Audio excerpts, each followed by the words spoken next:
Welcome back to the Extra Rep Podcast, guys. I'm Josh. I'm Liam. Today we're going to be talking specifically about metabolism. So, breaking down what actually makes up your metabolism, why I guess a slow metabolism is, very understood and misdiagnosed.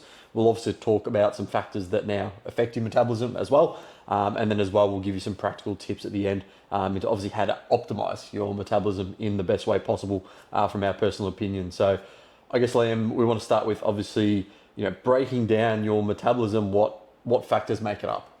So many factors.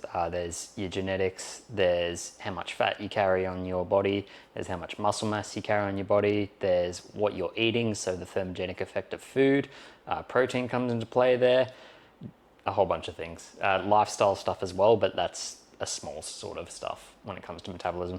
Yeah, I think a really good place for most people to start is to identify your TDEE, which is your total daily energy expenditure, right? So for example, when we talk about metabolism, you've got obviously calories in through, eating and drinking, Yep. and then you have calories out. So this is your total daily energy expenditure of calories out throughout the day. So there's four main things here. Your first one is your basal metabolic rate. So this is the amount of calories you were going to burn if you were just sitting down, lying all day, you didn't move. Yep. You'd burn Literally a certain amount of calories. Bedridden. Yeah, bedridden. It'd be probably about, we like to say around like 60% is probably a good, again, it's going to fluctuate if you've got muscle mass and things like that, but to make it really easy, let's just say 60. After that, you've got your NEAT, which is your non-exercise activity thermogenesis, which is just a fun word for, how active are you, throughout the day? Are you're walking often? Are you standing up to cook? Is your job sedentary? Are you sitting down all day? Those things will play obviously a factor as well. And that normally takes up, another, depending on the person, 15 to potentially, 30%. I would say, depending on, again, how active you are and what you're doing. Obviously from there, you've got your thermic effect of feeding. So a lot of people don't know this, but probably about 10% of the calories you burn are actually burnt through digestion. So we'll talk about why protein is the main macronutrient that's responsible for that. And then lastly, which I think a lot of people don't realize, is exercise is that last little one, exercise activity thermogenesis, which takes up 5% of the calories you burn throughout the day. So we're not saying exercise isn't important or weight's unimportant. It's a bit of a different discussion going back to your basal metabolic rate with the weight training. But if you're thinking like, I need to get into the gym and burn as many calories as possible, you realize that's only 5% of your day. So if that's your thought process, take a step back and think about what you can do in the other 95% of your day, or through those other three factors, which are eventually going to get you, I guess, a more direct calorie burn. Well, I mean, if you're going into the gym, doing a weight session, and you're building lean mass over time, that will affect the basal metabolic rate. So we're not saying that like it is the 5%, because that 5% can correlate to a 20%, but then we look at everything else as well. Yeah, I think it's just a good little overview for you guys to zoom out and have a look and be like, oh, okay, something that I might be putting, so much effort into in terms of, like I said, burning calories with exercise, and you're sitting at home sedentary, you go to the gym and then you don't move at all through the rest of the day, you're on the laptop, and then thinking, again, back to then eating calories, you're probably then just eating too many calories for what you're expending. But obviously with metabolism, it's multifaceted. You can throw all the numbers in there and get all the sort of, semi-accurate estimates, but it's always going to differ, depending on what you're doing throughout the day. And that's when, lifestyle things are going to come into play as well. So I think it'd be good to break down the sort of slow metabolism myth and sort of, I guess where that comes from and what really causes, like weight loss plateaus and things like that. Well, there's multiple different myths around it, because it's not just slow metabolism. It's like some people will say, I'm a hard gainer. Or some people will go through the body types and be like, oh, I'm an endomorph, or I'm an ectomorph, or I'm a mesomorph. So, essentially, is it just an excuse at the end of the day? No, not necessarily. Like, those do come into play, but you got to find out what works for you. So if someone has a slow metabolism, you got to look at really how much are they sleeping, how much are they eating, and how much are they moving. It's that simple. Yeah, I think, like I said, it comes down, genetically, someone can put on muscle mass faster than someone else. For me, for example, I know as I obviously try and gain weight, my body will try and move more. Some people will do the opposite. Like I tend to twitch, like tap my foot when I'm sitting down. All those sort of things, like you will burn more calories doing that, whereas in someone may not do that as much. So these are little things you just need to factor in. But when you're talking about, yourself and trying to figure it out yourself, you've got to realize, okay, you've just got to pick a baseline starting point on your calories. You've got to track things semi-accurately, at least for a week or two, or you're not going to know, where you are in terms of, what your metabolic rate is, how many calories do you need to lose body fat, what's your muscle mass and retention like. All these things play a bigger part. Yeah, I mean, you can go to a coach and they can do all the assessments for you. You can get a DEXA scan done and you get the figures there straight away. Is it 100% accurate? No, but is it fairly accurate? Yes, so you can just go by that data if you're a data-driven person. It's probably worth touching on what you mentioned there about as you started to eat more, you started to move just a little bit more, even little things like foot tapping and hand movement when you're talking, gestures like that. That all counts as neat for a lot of people. Littlest things that go from using a standing desk instead of sitting down 8 hours a day make a huge difference. Yeah. And I think it's sort of the key for a lot of people. A lot of people will use that slow metabolism excuse when really they just probably need to, move more, number one, but they're also just over consuming and probably over reporting, unfortunately, the amount of calories they consume. Well, I can tell you from personal experience and from all the experience I've had with clients, like there's a lot of things that surround slow metabolism. It always correlates to excessive alcohol intake, and it usually correlates into things like insulin resistance and other sort of conditions like that. So that's what they think is a slow metabolism, where it's like, okay, you actually just have a bit of visceral fat around your liver and you just need to clean that up, or you maybe have some metabolic dysfunction and you need to just reverse that. Yeah, interesting. So I think if you want to talk about insulin especially, because I feel like that's one that people really think like, they would correlate with the slow metabolism. Oh, it's my insulin. My insulin's too high because I just ate too many carbs or whatever that may be. I think a lot of people don't realize that obviously any food is going to spike your insulin to a degree. Any food does. Like if you've ever seen like a glycemic index, like a whey protein isolate shake spikes insulin pretty high, but a lot of people have whey protein isolate shake after they've done resistance training when they're actually the most insulin sensitive. So majority of the time that's going to be used towards repair, resting, all that good stuff. But in terms of insulin resistance for normal people, it's where they have an excess of blood sugar and glucose in the system and they're not actually distributing it anywhere metabolically. So if you're just sitting down all the time, what it does is it stores that as fat, unfortunately. Interesting. Can you go into, like, say, for example, people would think straight away, like, okay, if I have a carb spike, I go in, all of a sudden that means it's gained as body fat. What if they're sitting in a calorie deficit? So they know they're in a deficit, right? But they still think that if I'm eating a certain amount of carbs, like that's going to spike my blood sugar and that's what's going to lead to me then gaining fat. Well, I don't think the calorie deficit is be all and end all if someone's insulin resistant in that standpoint, because they're going to have a lot of other things affect them. In terms of the point you're trying to drive, yes, they're not going to put on fat, but that 50 grams or 100 grams of carbs that they ate, even though calorically throughout the day they're in a deficit, that could lead to them being so brain foggy, fatigued, mentally depleted that they don't do their weight training session later after work, or it means they don't actually move as much as they need to hit their step count, which then could affect their fat loss. Yeah, I think that's a really good point, is that, the science is there, but it's the factors that affect, like I said, the insulin, the slow metabolism, all that, and that generally leads you to make the poorer choices, which then will lead you to not be able to drop body fat, because then you'd not be in a deficit anymore. So I think that's a really good way, to put that as well. When we go into like factors that influence your metabolism, obviously we know like muscle mass is going to be a massive one.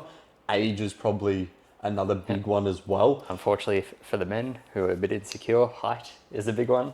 Height, yes. Believe it or not.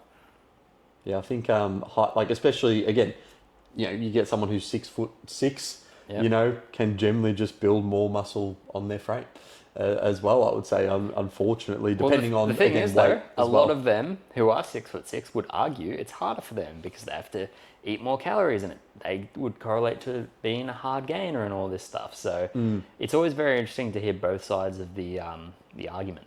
Yeah, and I think going back to muscle mass, it's like I think a lot of people do potentially overstate it a little bit in terms of bringing it back to basal metabolic rate. Like they think, if I gain, 5-10 kilos of muscle, which takes, you'd have to be at the top end of the fat-free mass index, 10 years of consistent training, especially if you're a natural. But that might only equate to maybe, being able to burn another, let's say 100 to 200 calories at rest. Like it's not a massive number during the day, of course that's going to add up over weeks, months, and years. And that's why, these people who generally have more muscle mass can get away with more things a little bit more frequently. But that doesn't mean they don't have to worry about the same things that these people who would claim, I've got less muscle mass, would still have to worry about when it comes back to, energy expenditure and your slow metabolism. You did mention the FFMI. Do you want to explain that, the fat-free mass index for people? Yeah. So especially for naturals? Yeah, so basically, genetically, there's a limit in the amount of muscle you can basically put on your frame, in other words. Unfortunately. So you guys can Google the fat-free mass index, and it's going to give you a sort of level of where to get up to, or where some people can get up to. So I think it was 26 to 30 sort of goes up, potentially it depends. past there. You should probably worth mentioning, you can just enter that in Google and find a calculator. You can do a lot for the same of all the things we previously mentioned. I'm sure you have a resource for your TDEE calculator that you use with your clients. That just works wonders for a lot of people, just to get a little bit of an understanding, because a lot of things that we talked about in terms of genetics and metrics and stuff, you can just enter them straight away. It'd be I weigh 70 kilos, I'm this height, I'm this age, I get this amount of steps a day, and you can just get a rough guideline for what you'll be doing there. Yeah, for sure. I think, like you said, that genetics are going to play a massive part, unfortunately, in that sort of fat-free mass. But just because you're someone who may not be able to build as much muscle as someone else doesn't mean it's not important, especially as you age through life, to keep building and keep retaining muscle mass, which, in age, we see that, unfortunately, it's not so much your metabolism that drops. It's just that generally, as you get older, you start to get a bit lazier, your priorities change, you have kids, wife, job, stressful. You just tend to slowly let the training, go backwards a little bit, walk less, move less, etc. And, stress probably becomes higher as well. And those things, unfortunately play a part. I think hormonal, influences, especially potentially for women, like say a woman who has PCOS or endometriosis or something like that. Very hard. Yeah, is a big factor. Do you want to sort of explain just a brief, why I guess they would probably have to diet on less calories, for example? Yeah, I mean, well, it isn't just less calories. A lot of PCOS protocols that I've used with women, ones with endometriosis, they are different, but a lot of them do come back to insulin resistance. There's a lot of research out there with, if you're on PCOS protocol, just go on a ketogenic diet for 4 to 8 weeks, and a lot of the times it reverses it. And, I've done that with fertility clients as well, women who couldn't get pregnant, they'd done IVF, all this stuff, had PCOS and all that, and they went carnivore for a period of weeks, and then they got pregnant. Yeah, so there's all these crazy factors and stuff we can do, and I don't want to go off topic because it'll be another podcast. But it is worth mentioning back to that point with muscle mass, especially going into certain ages and longevity. The more muscle mass, bone density, and skeletal muscle mass you have on your frame is correlated to longevity markers. So it's very important. But also, the more mass you have on your frame, the more insulin sensitive you're going to be, because a lot of calories go towards fueling those muscles as long as you're using them, rather than fat stores, because muscle on your frame is a lot more thermogenic and metabolically active than fat sitting on your frame. Yeah, I think, going back to in previous podcasts when we sort of talked about that anabolic training window, you think, for say a woman with PCOS, much more, probably have to think about it a lot more than potentially the average person, just because of those factors. If you're really insulin sensitive around those areas and you want your carbs, those are going to be the best times to, uptake them, put them in, and give you probably, unfortunately, better results with your body composition opposed to just the calories. It depends what carbs as well.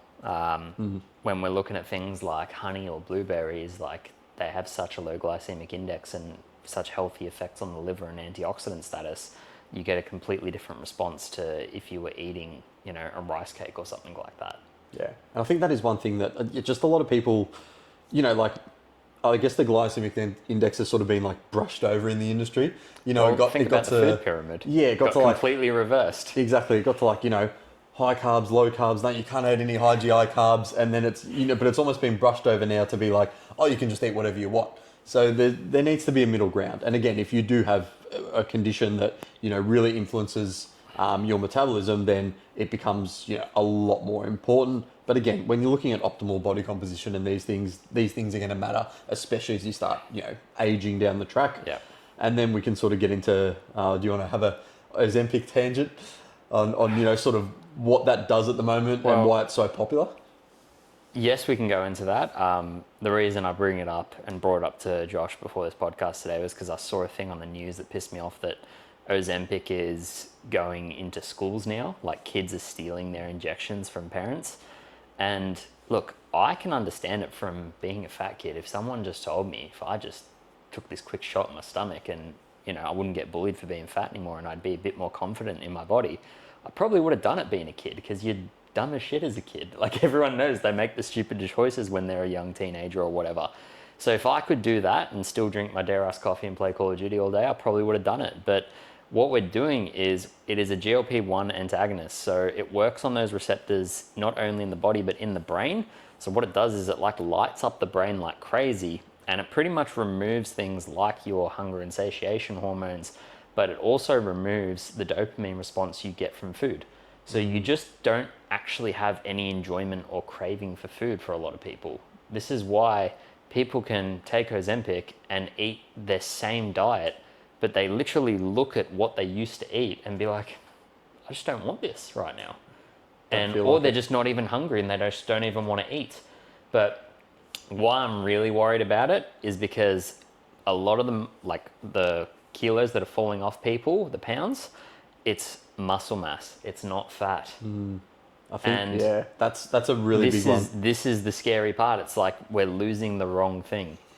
Yeah. And it's actually going to do more damage later down the track if you're constantly losing more and more muscle mass, and you're just at the point where you don't even like food, but you're just so physically weak, and you will necessarily become metabolically unhealthy from that standpoint.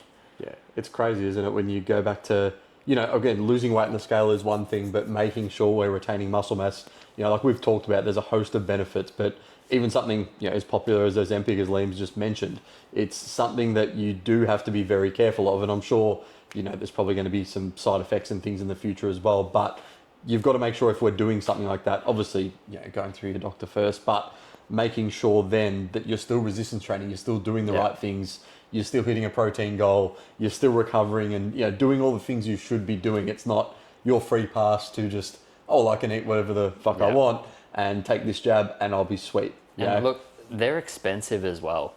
Like I think I had a client who was paying about almost $400 a month for this. And it wasn't Ozempic, it was a different injection. But if you just put $400, let's say you're paying a trainer $50 a week, and that other $50, because it's $200, let's say you're putting that other $50 a week towards healthier meals or food. It's like, that's life changing. Or you put it towards a gym membership. Like, you can do so much with that $400 instead of spending it on Ozempic that could get you better results and change your lifestyle. But because it's looked as the quick fix, and people can, you know, talk to their doctor and get it quickly prescribed, correlated to the health markers, then unfortunately people just take that route because it is the easy fix. And it does work on people's emotions, because, like, you know, it goes down to, like, you know, we look at the kids taking it and stuff, it goes into like bullying and body shaming and, you know, body dysmorphia and, you know, social media and everything. We can go down that whole rabbit hole. But, you know, people just want to feel good and look good in their own body. And if someone's been struggling with weight for so long and they feel like they've tried everything and it hasn't worked, then they're more lenient to be like, I'll just pay whatever, give me this injection, and it works. Yeah.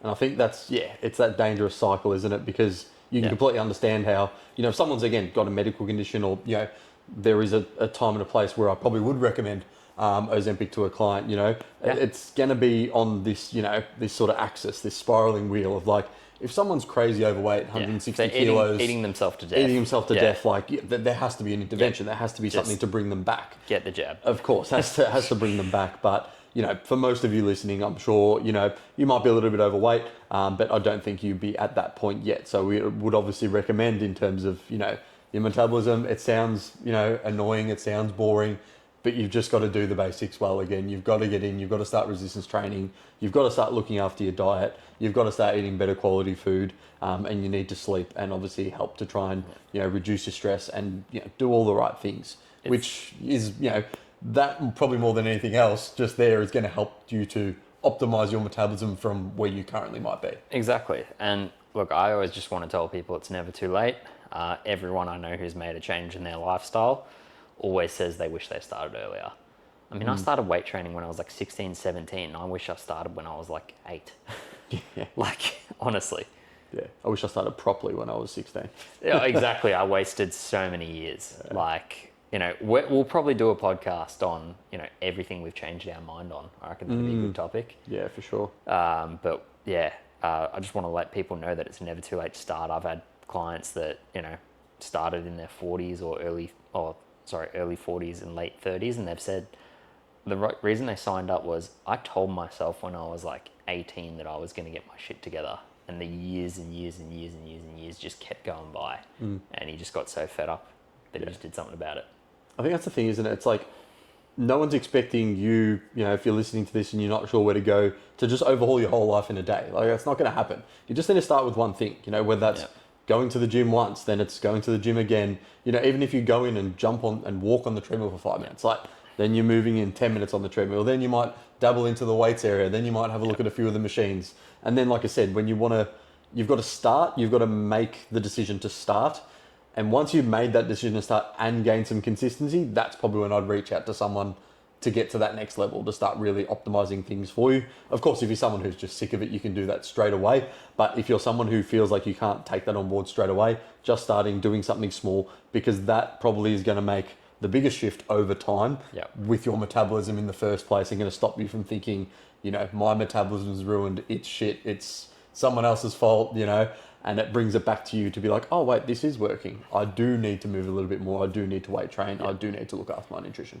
Although I will say, there are those rare few people out there that do feel like their metabolism is broken because they've got some other form of underlying health condition that hasn't been diagnosed properly and they haven't been able to get help from.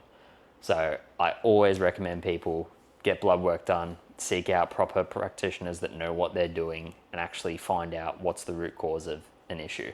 Because something like an Epstein-Barr virus, which is what I had, leaves you chronically fatigued and, weak, and it's like your metabolism's not broken, but something's obviously wrong. Yeah, I think, going back to that, guys, it is really important. So if there is one of you who are like, oh, I'm thinking maybe I should get my blood work done, do get in contact with Liam, because he is going to be able to look at it from, a holistic point of view, see what you're currently doing with your lifestyle, and actually be able to, address it and fix it.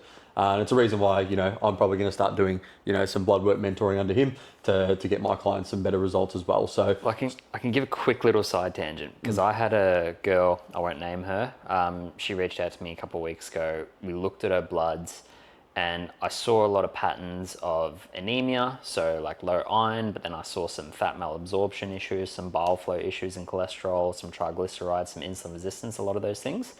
And she was just mentioning she just feels tired all day. Now, she's not in bad shape. She's someone who goes to the gym, but she pushes herself to go to the gym. Like, she's like, I'm so tired, but I still go. So there's nothing wrong with her metabolism or anything, but she just needed to make a few, supplemental and dietary shifts. And she mentioned she's feeling a lot better, but she also mentioned the one thing was, I'd been seeing my family GP for 10, 20 years and they never picked up on this. And it does frustrate me when I hear that, but also knowing that they're getting the help that they need is just so much better. Yeah, I think, like I said, the industry, especially that medical industry, is really evolving now. And we're not saying doctors are bad or you shouldn't trust a doctor, but if your doctor's thinking you're all good, but something's wrong, deep down, there needs to be another look into this. We have an intuition muscle for a reason. We know intuitively if something's still wrong when we've been told nothing's wrong. Yeah. So if you feel like something's wrong, like I said, strongly recommend getting in contact with Liam. You can find him on Instagram through all the links below.